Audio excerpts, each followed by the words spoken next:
It was a cold morning in the city, the kind of cold that makes people pull their coats tighter around them and keeps most of the world indoors. The streets were still wet from the rain that had fallen the night before.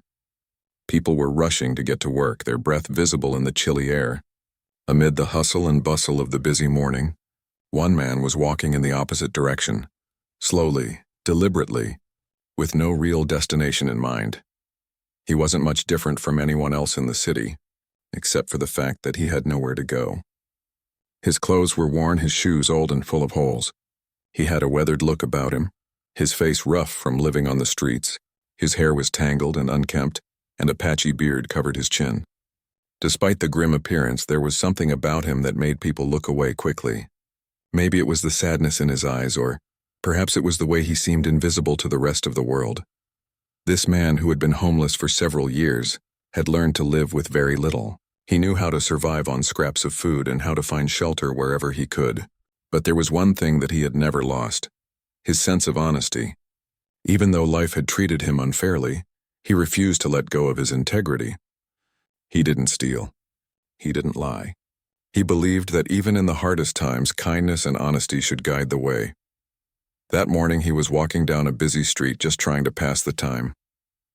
He was used to this routine, walking from one end of the city to the other, looking for places to rest, hoping for a little bit of luck to come his way. It was a quiet moment in his day when something unusual caught his eye. On the sidewalk, just a few steps ahead of him, was a small black object. It looked out of place among the fallen leaves and wet pavement. Curious, he approached it. It was a wallet. He bent down and picked it up, his fingers brushing the smooth leather. The wallet was nice, nicer than anything he owned. As he turned it over in his hands, he noticed that it was still warm, as if it had been dropped just moments before. His first thought was that maybe someone nearby had lost it. He looked around, but the street was busy, and no one seemed to be looking for anything. People were rushing by, too focused on their own lives to notice the wallet on the ground. The man opened it carefully, and what he found inside made his eyes widen in surprise. There were several $100 bills neatly folded together, a few credit cards and an ID card. He pulled out the card and saw the name, Richard Steele. The name didn't mean anything to him. He didn't recognize it, and he wasn't sure if it was a name of importance. But the wallet was clearly valuable. It made him pause. He could have kept it. In fact, he probably could have used the money. It had been a while since he had eaten a proper meal, and his stomach growled in agreement as he glanced at the cash. But as much as the temptation was there, something held him back. It wasn't just the fact that taking someone's wallet felt wrong. There was also a deeper sense of morality inside him that wouldn't allow him to take what didn't belong to him. He had been in tough situations before, and he knew what it was like to feel desperate. But he also knew that taking from others would only bring him down to a place he didn't want to be. After a long pause, the man made up his mind. He would find the owner of the wallet and return it. It wasn't just the right thing to do, it was the only thing to do. Holding the wallet in his hands, he began to walk down the street, searching for any signs of the person who had lost it. The problem was, he had no idea where to begin. The city was vast and people moved quickly, never stopping for long enough to notice anything. He walked for what felt like hours, asking around and showing the ID to anyone who might have recognized the name. But each time he was met with blank stares and confusion. No one knew Richard Steele, and no one had seen anyone drop a wallet. By the time the sun began to set, the man was tired and frustrated. He had no idea where else to go, but he didn't want to give up. He couldn't shake the feeling that he needed to do this. He couldn't just leave the wallet somewhere and forget about it. He had come too far to turn back now. He kept walking, making his way to a part of the city he didn't often visit, a neighborhood full of tall buildings and expensive shops. He wasn't sure why he chose this area, but something told him it was as good a place as any. He walked into a cafe, hoping to find someone who might know Richard Steele. The cafe was warm and smelled of freshly brewed coffee, a stark contrast to the coldness outside. Behind the counter was a young woman who greeted him with a friendly smile. He hesitated for a moment, then asked if she knew anyone by the name of Richard Steele.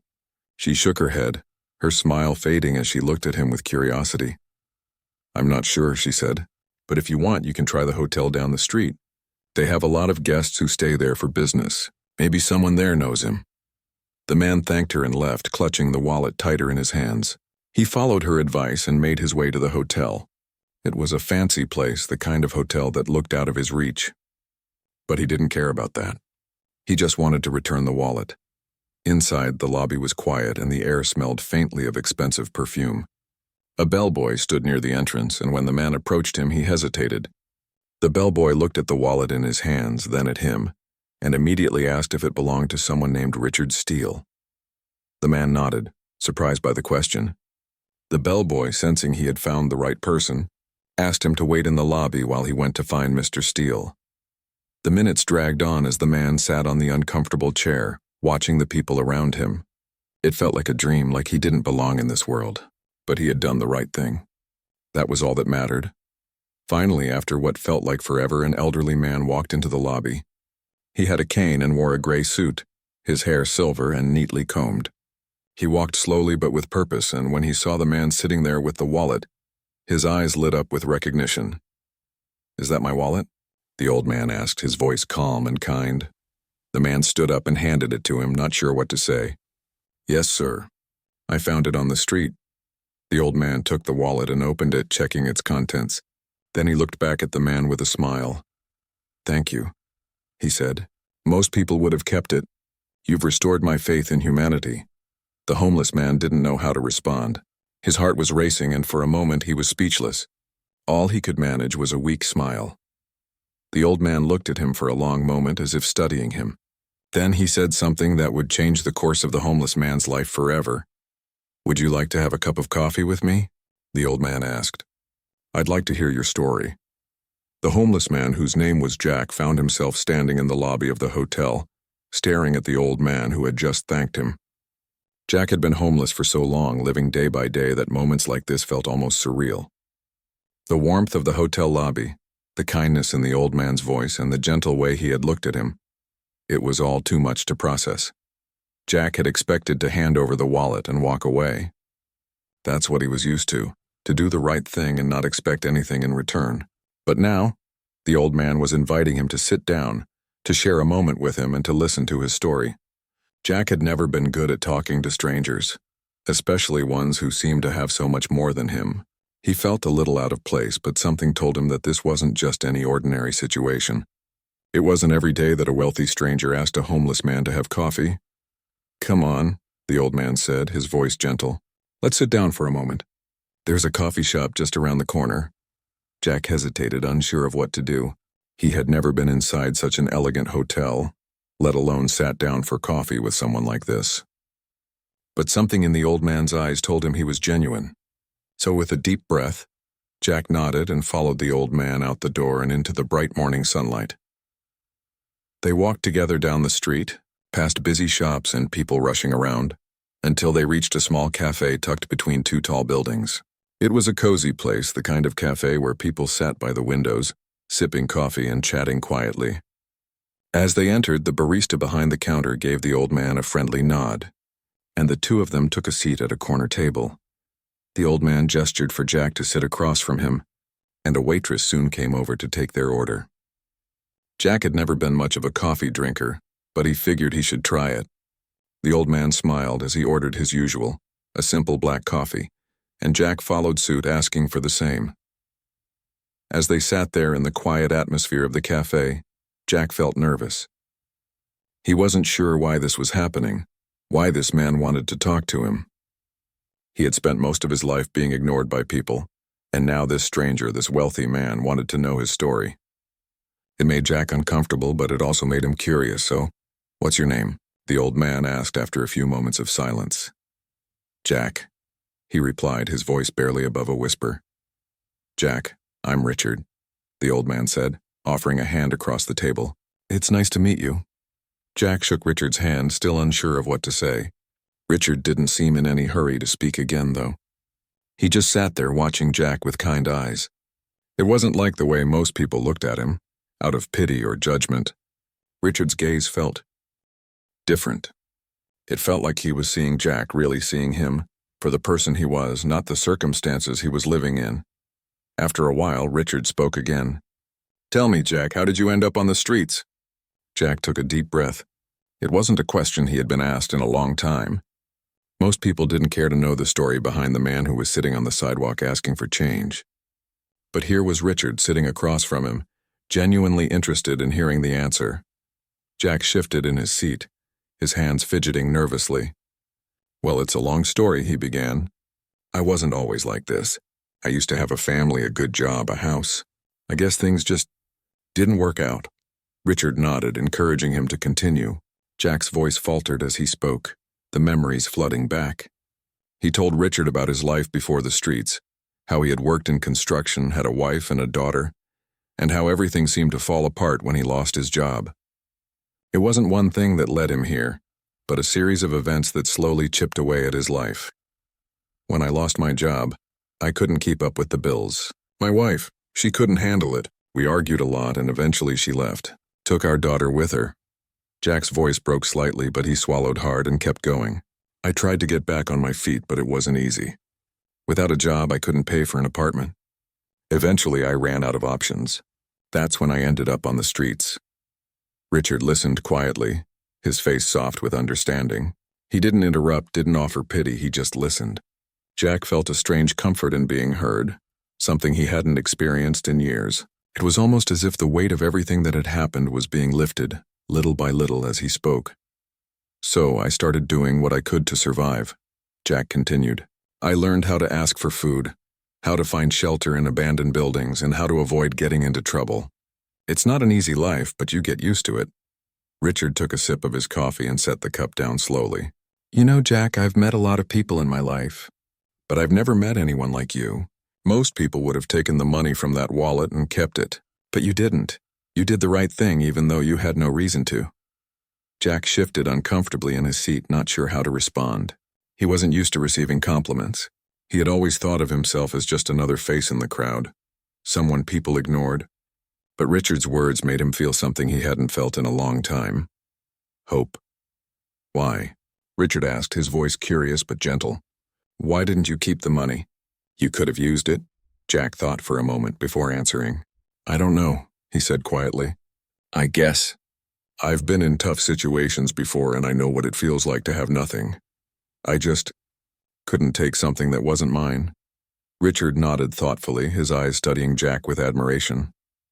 "You know, Jack, there's something rare about people like you.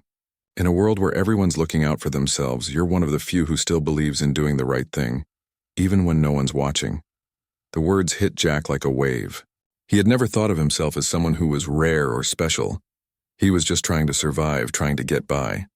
But hearing Richard say those words made him feel like maybe, just maybe, he had something worth holding on to. For the rest of the morning, they talked more. Richard asked Jack about his hopes, his dreams, things Jack hadn't allowed himself to think about in a long time. It felt strange, but it also felt good. It was the first time in years that someone had genuinely cared about who he was, not just what he had or didn't have. As the conversation wound down, Richard looked at Jack with a serious expression. "You know, Jack, I believe in second chances. I've built my life on giving people opportunities, even when others didn't think they deserved it. And I want to give you an opportunity." Jack looked at him, confused. "What do you mean?" Richard smiled kindly. "I want to help you, Jack. I want to give you a job, a real job with a paycheck and a chance to get your life back on track. I've seen the way you are. You've got integrity. That's something not many people have these days. I think you could do great things if given the right chance." Jack sat there, stunned. A job? He hadn't worked in years. He wasn't even sure if he was capable of holding a steady job anymore. But something about Richard's offer felt genuine. It wasn't pity. It was an invitation, a chance to change. I don't know what to say," Jack muttered, his voice barely above a whisper. "I never thought someone like you would offer something like that to someone like me." Richard chuckled softly. "You're exactly the kind of person who deserves a chance, Jack. Don't sell yourself short." As they finished their coffee, Jack felt something inside him shift. It wasn't just the offer of a job. It was the realization that maybe, just maybe, his life wasn't over. Maybe he had a future ahead of him after all. The next few days were a blur for Jack. He hardly slept that night, his mind spinning with the words Richard had said to him. A job, a real job. Jack couldn't remember the last time anyone had said something like that to him. He had spent years on the streets, used to scavenging for food and finding shelter wherever he could. The idea of going back to a life that included work, responsibility, and stability felt like something out of a dream. Yet the more he thought about it, the more it felt possible. The following morning, Jack woke up early, a rare occurrence. For the first time in a long time, he had a purpose. Richard had told him that he would arrange for him to start at one of his businesses, a small entry-level job to help Jack get back on his feet. It wasn't much, but it was a start. Jack felt nervous, unsure of what to expect, but he knew he had to try. This was a chance he couldn't afford to waste. He cleaned himself up the best he could, using the public restrooms at the bus station to wash his face and change into the worn clothes he had. He didn't have anything else, but he figured it was better than showing up in his usual rags. As he stood in front of the mirror, looking at the reflection of the man he had become, he realized he didn't even recognize himself anymore. The man staring back at him was older, thinner, and worn down by years of hardship. But there was something in his eyes now, something different. He felt a flicker of hope, something he hadn't felt in years. When Jack arrived at the building Richard had directed him to, he stood outside for a moment, unsure if he was in the right place.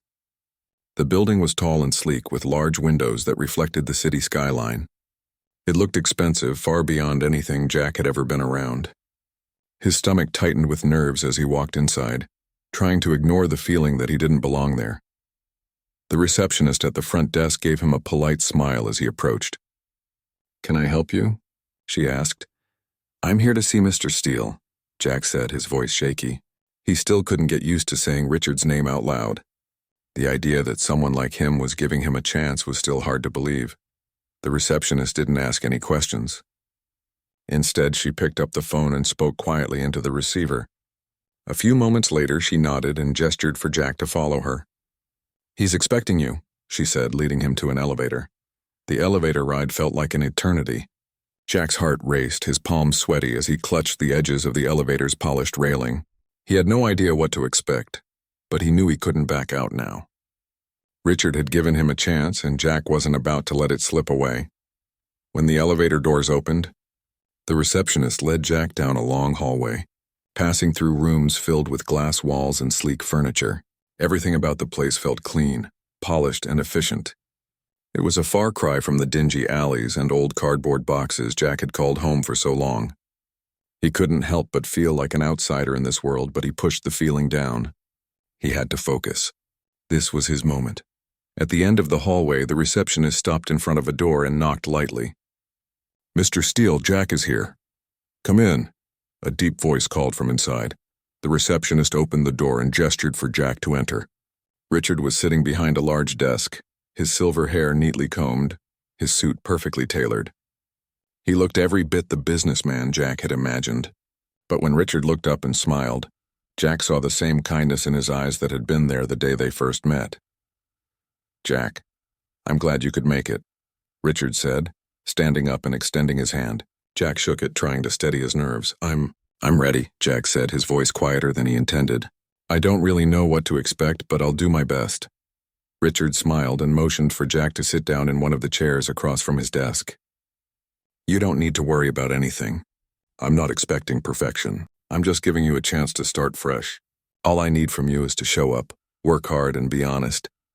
Jack nodded, trying to absorb everything Richard was saying. A chance to start fresh. It felt like a heavy weight, a responsibility he wasn't sure he was ready for. But at the same time, he felt a small spark of excitement. He wasn't used to being trusted, to having someone believe in him. "I'll do whatever it takes," Jack said, his voice firmer now. "I won't let you down." Richard nodded approvingly. "Good. The first step is simple, starting in the warehouse. We've got some inventory that needs organizing. It's a physical job, but it's a good place to start, and we'll see where it goes from there." Jack felt a wave of relief. The warehouse. That was something he could handle. It wasn't glamorous, but it was work. It was a chance to prove himself. Over the next few weeks, Jack settled into his new routine. Every morning, he woke up early and made his way to the building. He still didn't have much, but now he had a purpose. He worked long hours, sorting inventory and moving boxes in the warehouse. It wasn't easy work, but it felt good to have something to do. He felt like he was making progress, like he was finally moving forward instead of staying stuck in place. Richard checked in on him every few days, offering guidance and encouragement.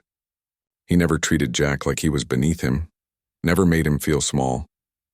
Richard was always respectful, always willing to listen. Jack came to appreciate those moments, those small acts of kindness that reminded him that he was worth something. As the days passed, Jack began to notice small changes in himself. His confidence grew little by little. He started to believe that maybe, just maybe, he could make something of himself. He learned to carry himself with more purpose, to stand a little taller, to speak more clearly. He even started to smile more often. But the real change came when Richard invited him to lunch one afternoon.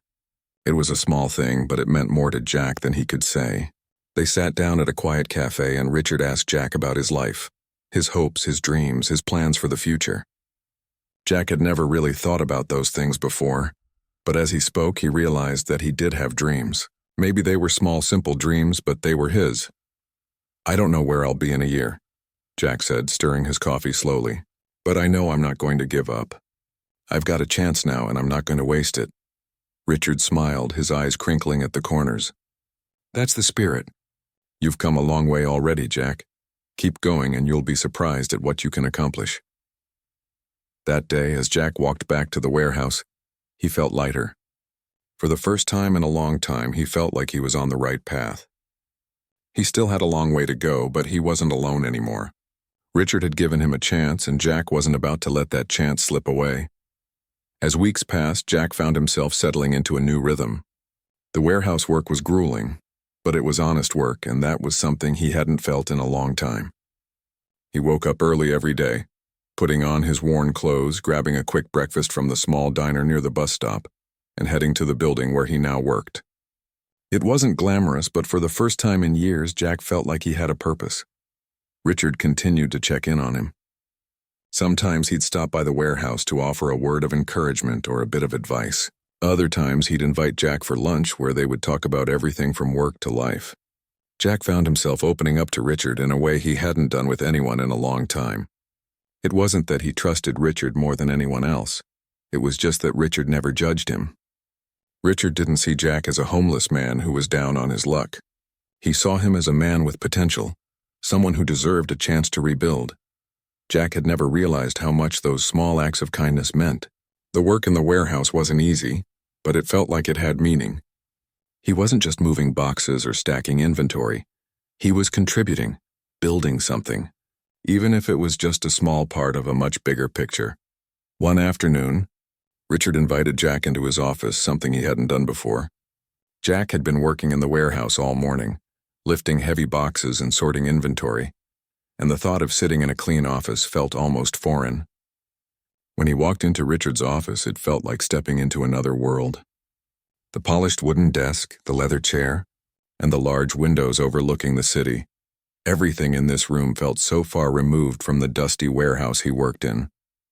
"Jack, come in, sit down," Richard said, gesturing to the chair across from his desk. Jack sat down hesitantly, still unsure of why he had been invited. Richard had always been kind, but this felt different. Richard seemed more serious than usual, his brow furrowed slightly as if he had something important to say. "I've been thinking," Richard began, his voice calm and steady. "You've been doing really well with the work in the warehouse.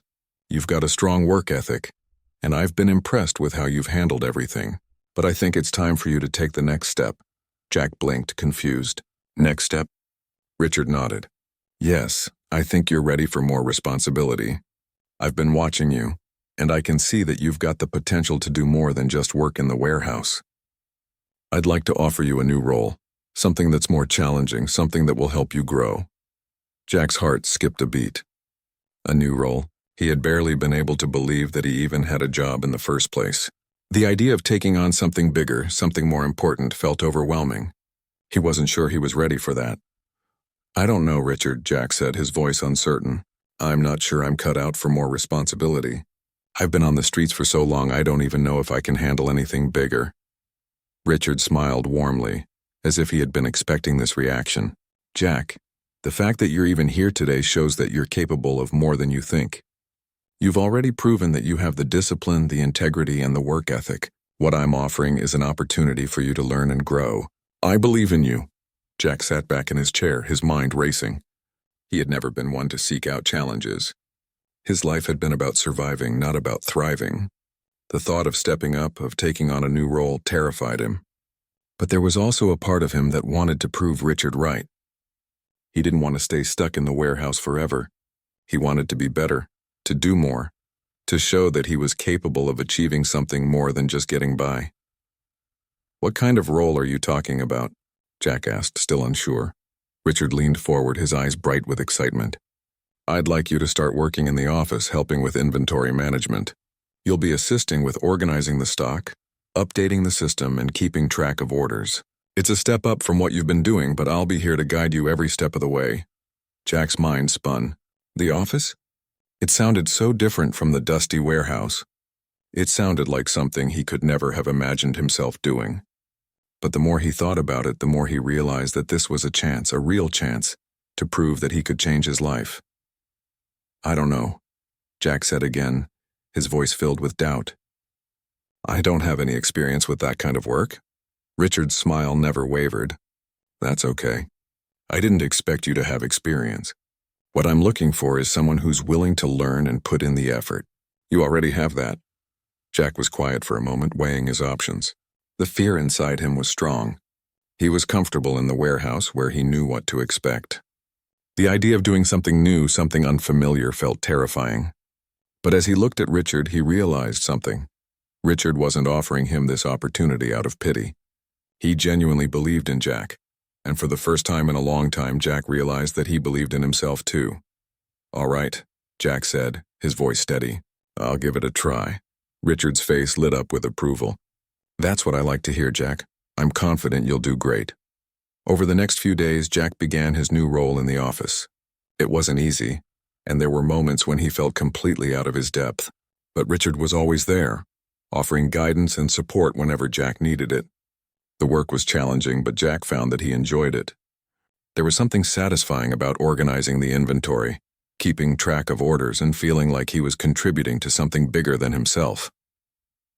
As the weeks went by, Jack's confidence grew. He started to see the results of his efforts. The office work wasn't as intimidating as he had once thought. In fact, he was starting to find a rhythm, learning new skills and realizing that he was capable of more than he had ever imagined. Richard continued to mentor him, teaching him about the business side of things, explaining how everything worked, and encouraging him to take on more responsibilities. One afternoon, as Jack was working on updating the inventory system, Richard stopped by the office to check in on him. Jack looked up from the screen and saw Richard standing in the doorway, smiling. "How's it going?" Richard asked. Jack smiled back, feeling a sense of pride. "It's going well. I'm getting the hang of it." Richard nodded, his eyes filled with approval. "I knew you could do it." "You've come a long way, Jack." Jack felt a warmth spread through him at Richard's words. It wasn't just the praise that meant so much to him. It was the fact that Richard had always believed in him, even when he didn't believe in himself. "I never thought I'd be here," Jack said, shaking his head. "This is more than I ever imagined I'd have." Richard smiled softly. "You've earned it, Jack. And this is just the beginning." Jack looked around the office at the desk where he now sat, and for the first time in a long time, he felt like he had a future. He wasn't just a homeless man who had been given a chance. He was a man who had worked hard, who had earned his place, and who was determined to keep moving forward. The days turned into months, and Jack's life began to transform in ways he never could have imagined. When he first accepted Richard's offer, he had no idea how much of a difference it would make. What started as a simple job in the warehouse had evolved into something much more. Jack was no longer just a worker. He was part of a team, a valued member of a growing company, and most importantly, a man with a renewed sense of purpose. It hadn't been easy. There were days when Jack felt like he wasn't good enough, days when the doubts crept in, and he wondered if he was really capable of succeeding in this new world. But every time he hit a roadblock, Richard was there to offer guidance and support. Richard's belief in him never wavered, and that made all the difference. Jack was still adjusting to his new life, but it felt different now. He wasn't just surviving anymore, he was living. He had an apartment, a steady job, and a future. For the first time in years, he felt like he was in control of his own destiny. One day, as Jack sat at his desk in the office, working on updating the inventory system, he felt a tap on his shoulder. He turned around to find Richard standing behind him, smiling. "Hey, Jack, do you have a minute?" Richard asked, his voice filled with warmth. "Of course," Jack said, pushing his chair back and standing up. He had grown used to these impromptu chats with Richard. They were always brief, but Jack appreciated the personal connection. Richard never treated him like an employee who was just there to do a job. He treated him like a friend, like someone he genuinely cared about. Richard motioned for Jack to follow him, and they walked down the hallway together. Jack's heart skipped a beat. Was something wrong? Had he done something to mess up? But Richard's calm demeanor put him at ease. They reached a small conference room, and Richard held the door open for Jack to enter. Once they were both inside, Richard turned to face him, his expression serious yet kind. "Jack," Richard began, "I've been thinking a lot about how far you've come. You've really grown in the time you've been here. Your work ethic, your attitude, it's all been impressive." Jack shifted uncomfortably in his seat. He wasn't used to being praised. For most of his life, he had been invisible to people, unnoticed by those who had the power to change his circumstances. But here was Richard telling him how far he'd come. "I've been watching your progress," Richard continued, "and I think you're ready for the next step." Jack's heart raced. The next step? He wasn't sure if he was ready for anything more. He had just gotten comfortable in his new role. But Richard's words made him wonder what the next step could be. "Next step?" Jack asked cautiously. Richard smiled. "Yes, I think it's time for you to take on more responsibility. I want to offer you a promotion, a leadership role. You'll be in charge of managing the inventory department, overseeing the team and ensuring everything runs smoothly." Jack's mind went blank. A leadership role? It felt surreal. He had gone from living on the streets to working in a warehouse, and now Richard was offering him a chance to lead a team. The thought overwhelmed him, but at the same time it filled him with a sense of pride he hadn't felt in years. I don't know what to say," Jack said, his voice shaky. "I never thought I'd be in a position like this. I still feel like I'm just trying to keep up." Richard chuckled softly. "Jack, you've already proven that you're capable of more than you realize. This role won't be easy, but I believe in you. You've earned this opportunity." Jack sat back in his chair, processing what Richard had just said. A leadership role. The words echoed in his mind. For so long he had thought that his life was over, that he was stuck in a cycle of failure. But now everything had changed. He wasn't the same man who had wandered the streets lost and broken. He was someone different, someone who had fought hard to rebuild his life step by step. "I'll do my best," Jack said, his voice steady now. "I'm ready." Richard smiled again, a look of pride in his eyes. "I knew you would be. You're going to do great things, Jack. I'm excited to see where you go from here." Over the next few weeks, Jack settled into his new role. The responsibility was greater, but so were the rewards. He was no longer just managing inventory. He was managing people, guiding them, helping them improve their work, and creating a sense of teamwork that had been missing before. Jack found that he had a natural ability to connect with others, to listen to their concerns, and to motivate them to do their best. It was a side of him he hadn't known existed, but it came naturally once he gave himself the chance. As the months went by, Jack's transformation continued. He was no longer just the quiet, unsure man he had been when he first started. He had become a leader, a mentor, someone people looked up to. He had earned the respect of his colleagues, and more importantly, he had earned his own respect. But it wasn't just the job that had changed Jack's life. It was the way he saw himself now. He wasn't just a man who had survived the streets, he was a man who had thrived. He had taken his second chance and made the most of it. He had gone from being someone who had nothing to someone who had everything, a job he loved, a place to call home, and a sense of purpose. One evening after work, Richard invited Jack to dinner at a small restaurant in the city. It was a place that Jack had never been to before, but it was warm and inviting, the kind of place where people gathered to relax and enjoy a good meal. Jack arrived early, and as he sat at the table, he reflected on how far he had come. He could hardly believe it. The man who had been homeless just a year ago was now sitting in a restaurant with the person who had changed his life. It felt like a dream, but it was his reality. When Richard arrived, they exchanged greetings and sat down to eat. The conversation flowed easily, and for the first time in a long time, Jack felt truly at ease. He had spent so much of his life feeling out of place, like he didn't belong anywhere. But tonight, in this moment, he felt like he belonged. "You've come a long way, Jack," Richard said, raising his glass in a toast. "I'm proud of you." Jack smiled, his eyes filling with gratitude. "I couldn't have done it without you, Richard. You gave me a chance when no one else would. You made me believe in myself again." Richard nodded. "You did all the hard work, Jack. You earned everything you have." As they finished their meal and talked late into the night, Jack realized something important. He had changed his life, yes, but it was more than that. He had given himself the chance to grow, to learn, and to become someone better than he ever thought he could be. And in the process, he had built a new future for himself. When Jack left the restaurant that night, he walked down the street with a lightness in his step. The city felt different now, not as overwhelming, not as cold. For the first time, it felt like home. He had come a long way. And no matter what the future held, he knew one thing for certain: he was ready for it.